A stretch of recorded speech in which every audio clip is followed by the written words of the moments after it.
What does it mean to have agency? According to the top blog article in Google, it means to have the sense of control that you're in charge of your life effectively, with the faith that you can influence your thoughts, your feelings, and ultimately your behavior, leading to actions and a series of outcomes that you feel are desirable and predictable.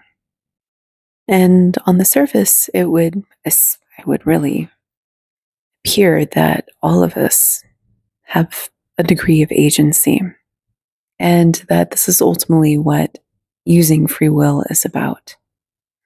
But I would argue that this is an illusion, mostly, until a certain level of consciousness. It is akin to me being a mother and controlling the environment for my little one. And my little one has agency up until a certain degree. When she starts going for a knife or unsafe things, then her agency is non existent. And it is within the scope that I set that she can roam, but if she roams too far, then I pull her back. But from her perspective, from day to day, she can influence the activities that we do, the walks that we take, the food that she eats, all to a certain degree, of course, within a scope of reason. And I tend to be rather flexible, although I'm mindful. So the food choices in our house are very healthy most of the time. And the activities are wholesome, and so on and so forth. But within the confines of the scope, her perception is that she has quite a great deal of agency most of the time, unless she's doing something dangerous. And then we extrapolate this to us. We believe that we have agency because in our sliver of the space-time continuum, we have a degree of mastery and control and influence and predictability. And to most effects, we can influence the results of our lives in pleasing ways, especially when we step into being a manifester or a co-creator with the universe. But what if our space-time continuum was like the environment that I, as a mother, set for my little one? This roaming area, this confining box of an existence that I'm overseeing, giving her the ability to learn in a structured, yet, from her perspective, seemingly free way. And this is what I believe our human existence is really like, especially in a binary, materialist, reductionist framework, where we are encoded to believe that there is only one plane of reality because that's the way that our senses process everything. We condense everything into this manageable plane, this singular existence, and this is reinforced through our cultural programming, such as that there is only one life and you better do good at it, and you better not push the boundaries too much because that's it. And we fear things like transitions through the passage of death. And we fear things as a result, such as sickness, cancer, and all sorts of things. And this creates this very strong desire to cling onto any existence. Never mind whether it's actually functional for anybody, healthy, or desirable. But it's this fear of the discontinuity that brings us to our knees. We would rather stay silent in our suffering than upset the box too much. And there's something that happens, I believe, at certain parallel points of existence, at least of awareness, where we lose attachment to the idea that there is one singular plane of existence.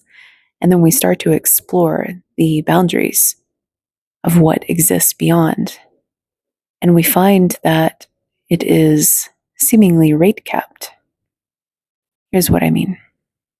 I was watching this interview today with the former CEO of Google. Sometimes the CEOs change depending on where you're at in the space-time continuum. I believe it was Eric Schmidt. And he was giving an interview at Stanford about the direction of society, and it was relatively recent. Rumor has it that this interview got banned because of something careless that he said, which I found to be very intriguing. I find it to be very interesting to listen to people in certain positions of societies and to take in their value system, to understand how they are predominantly oriented in the world. What do they really care about? What excites them? And you can pick up a lot on an interview. And I enjoyed watching him, actually, because he was very much in his mind energy and very passionate about technology and AI and the future of all of these things, and had some bold ideas and was very active in the investment space and was very well educated in numerous aspects. So he spoke with authority. And what I found to be fascinating is that he said that we're so close to getting to this point where we don't have the power for the capability of the technology that we have, because our power is reliant upon the old-fashioned energy grid that is rather outdated. And it's interesting because other people have spoken about this capacity issue. And in contrast, there's this whole other concept, I don't know if you've heard about it, called free energy. Free energy is the ability to extract and harness the energy purely from the atmosphere without needing plugs or wires or things of that nature. It's very, very clean. And it's rumored, I don't want to get into the rabbit holes. If you know, you know, but I'm just going to keep it high level and highbrow for the moment. It's rumored that this energy has been around for quite some time, but has been buried. What this means is that we in the mainstream society have been chugging along on steam engines, propeller jets, and dirty fuel, and all sorts of very, very linear, iterative technology at a very, very slow pace. While there's been another group or groups, that part's not really clear, that has had access to another type of energy that is virtually unlimited, opening up the doors to technological innovation and advancements that are out of this world. Out of this world. And when Eric Schmidt was talking about this energy capacity issue as it pertains to AI, I wondered for a moment if we were the children in the room. And if there were certain societies that had demonstrated that their evolutionary abilities, their consciousness, their sentience, intelligence, their social structures, dynamics. I mean, you can look at the framework of the society that I'm referencing. And it's atrocious, where people are doing some really horrible things to each other in the name of really asinine reasons, in my opinion. That's just personal opinion. You're welcome to disagree with me in the comments. But sometimes it seems ludicrously, impossibly lower sentient, like head scratching. Like, really? And do we really want societies like that to have this access to said energy? Here's the counter argument to some of those rabbit holes, is that there's a sense of entitlement that whenever we find out that we've been lied to, or something has been hidden, or something has been suppressed, we're outraged. We're just absolutely, they lied to us, and how dare they? And what's fascinating to me is that when you do a study of history and you look at the social glue, the fabric of the world, and how we treat our neighbors, how we treat our planet, you can take these case studies and you can see that we've come a long way. We've really come a long way. Thank God, right? I love to bring up this example because it's so provocative and true that way back when we hung up people on crosses to teach them and other people lessons. And why did we do that? What was the real reason that we did that? It's interesting when you start looking into it, when you start seeing things from a different perspective. And so that's where we've come from. Now we fast forward however many centuries, presumably. Once you start getting into these conversations, everything is open to question. Everything becomes a mystery, right? And so we now fast forward, we've advanced, and we look around, and it's unbelievable. It's absolutely unbelievable. The things that we are doing, the products that we are selling, the prices that we are gouging, the health that we are destroying. It's unreal. It's absolutely profoundly disturbing.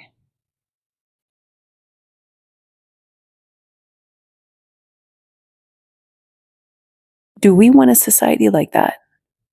To have access, unfettered access to insanely powerful technology and very disruptive technology and unlimited power? Like, imagine putting unlimited powered AI in the hands of maniacs who didn't care about you or your children or your children's children or future generations, much less nature. Imagine what people like that would do when their sole motivation is to be maniacally in power or to wage wars just because they need another golden gilded bidet, gold plated bidet, at some point it becomes so excessive. It's a little disturbing. And to just murder people in wars, just without a thought, without a consideration, almost as though everybody's just a clone farm anyway, with no respect to sentience or intelligence. And imagine that those are the rulers of those technologies. and the level of destruction that we are seeing pile up, imagine that they would do that all the quicker. And perhaps there's a reason that, and I'm not saying that this is the case, but it's an interesting counterpoint. Perhaps there is a reason that we're in this zone, this linear zone, this box, if you will, with a limited agency, in my opinion, up until a certain point of awakening and consciousness. Sure, you can drive, you can go to work, you can pick out your clothes, you can buy a home, you can pay your bills, you can manifest being on a yacht, you can manifest the love of your life, you can have a great time, you can go to Disney if you want to, you can go to Six Flags, you can tour the world, you can take airplanes, but you can't go to Antarctica. Why? Nobody really knows. And you can't go to Lemuria or Atlantis. Why? Well, they supposedly went underground somewhere back in the day. And you can't go to the moon. Why? That's complicated. And so on and so forth. Almost as though we're locked in. And we have this little zone, this territory, where things are very limited. Technology is limited. It is so, I'm going to curse, I have to. It's so fucking slow. It's just, it drives me crazy. It's always driven me crazy. It's so impossibly slow. It makes me feel like I'm in the wrong place. I know there are others that feel the same way. Why are we using our thumbs like monkeys to type things? Anyway, so when we are perceiving that we have agency and we are coming from a place of being confined, imprisoned, limited. And I believe that part of the ascension process is that there are people that are breaking out of that existence. So I do not want to be heavy in this episode at all, because I actually believe that we are shifting out of that. Some people. And I believe that there is a vetting process. Thank God. Thank God. Because my eyes are opened. Like, not everybody needs to be saved. I came from a Christian background. I used to really think everybody needed to be saved. Nope. Mm-mm. Nope. No. I'm not saying we feed people to the wolves, but I am saying that if there are wolves, then thank God that there are wolves sometimes. And they're going to naturally do their predator wolf thing. While some of us just slip out the back door. So I do believe that there is a change and there is a big shift. We're in the middle of that process right now. But this concept of agency, particularly amongst people that are NPCs with very heavy, rigid programming that are predominantly unconscious and not scheduled to wake up in this lifetime for whatever reason, mysteries of the universe. And they have been brainwashed through propaganda streams or through bids for their attention. And it's really interesting because you can see it happening, but they don't necessarily see it happening. They don't understand it. And recently I've come to appreciate this, that this even exists, because it is a wonderful culling mechanism. And they might even believe that they have agency. But I actually believe that when you're unconscious, you have almost no agency because you are your pre-programmed archetype, as Carl Jung would talk about, plus your environmental factors, and plus any sort of conditioning or brainwashing by whatever holders of your society, which may or may not be benevolent and may or may not see you as an asset or as a valuable sentient being worth nurturing and lifting up and creating the right circumstances for you to thrive. And although there is something to be said for the survival of the fittest and those that are determined, you know, there is merit in creating conditions where people have to step up. Otherwise, they wilt away. But I believe that in any situation,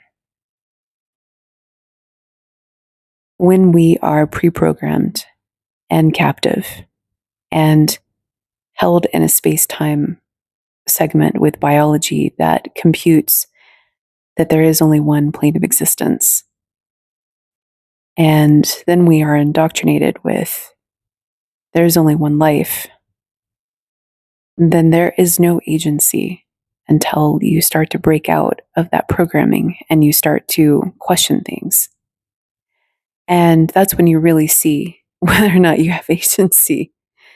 Because if the mere act of asking questions makes your life more challenging and difficult, then perhaps you're not where you think you are. You know, perhaps the notion of democracy itself is an illusion. And every place has a role. But the belief that existing there while you have agency is kind of a misnomer. Because although it looks like you can go and vote, and it looks like you can go and find a decent job or a life for yourself, what some people find out is that you actually have to play by certain unspoken rules. And then everything works out. And you have to say the right things to the right people, do the right things, even if it's against your morals, per se. This is what I believe that the whole Epstein thing was about. And then, even if it's against your morals, you might get invited to a party and drugged on the sly, and photographed in compromising positions without your knowledge, without your consent, without your memory. And then somebody owns you, another government owns you. When you look into that story, you realize that it's not even about the US. It's about the hands of some other entity and some other group reaching in to the most prestigious positions of our most influential policymakers, compromising them. And in the case of the Confessions of an Economic Hitman, what you find out is that if you try to do the right thing in the face of those that are pressuring you to bend their will, that you have a time limit to concede or to be taken out. And that's how world domination happens. You actually have no agency in a situation like that. But we can pretend that those jet fuel planes and those basement AIs are top tier. And we can pretend that just because we've been lied to, it's not even pretending. We can feel entitled to the truth. We can feel entitled to have access to everything. And maybe perhaps there's a reason that certain places are rate limited, because perhaps access to certain technologies should be earned. And if societies are going to be given access to certain human technologies and they do horrible things with it right out of the gate, or even start plotting and planning to do that, then why would anybody in the intergalactic space want to entrust a society like that with even more advanced technologies?